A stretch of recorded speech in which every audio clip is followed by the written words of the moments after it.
In a quiet village where dust rises before sunrise and settles long after sunset, two boys grew up chasing the same dreams.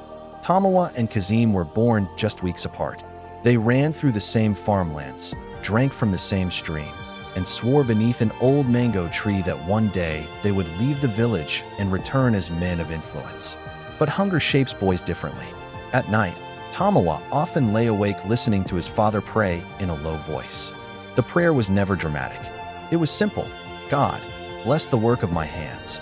His father believed that dignity was a man's greatest inheritance. Even in hardship, he stood straight. Across the village, Kazeem listened to a different voice. His uncle, who had once lived in the city, would shake his head and say, "Poverty is stubborn. If you wait for it to respect you, you will grow old." The words settled into Kazeem's heart like seeds. When they finished secondary school, both boys carried hope like a fragile bowl of water. They wrote entrance exams. They dreamed of lecture halls and better days. The results came back. Both failed. Tomiwa folded his paper carefully. "We try again," he said quietly. Kazeem crushed his in his fist.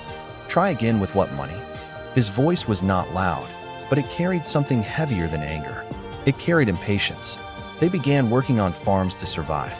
The sun did not spare them. Their palms hardened. Their backs bent. The landlord barely looked at them when handing over their small wages.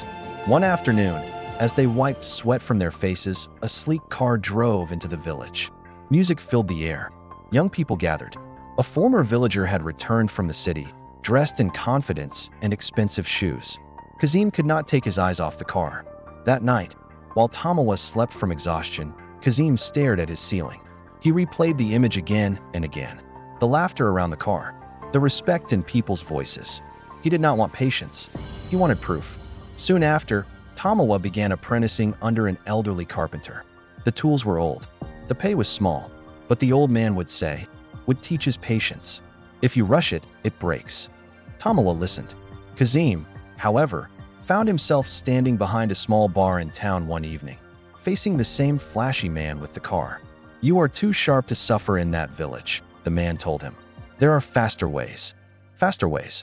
That phrase echoed louder than any warning. Later that night, a message appeared on Kazeem's phone. "Are you ready to make real money?" He stared at it for a long time. His thumb trembled. Somewhere in his mind, Tomiwa's steady voice whispered caution. Somewhere deeper, pride answered.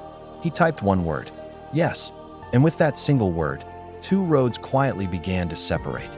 If this story feels real to you, it is because it is happening every day in villages and cities across Africa.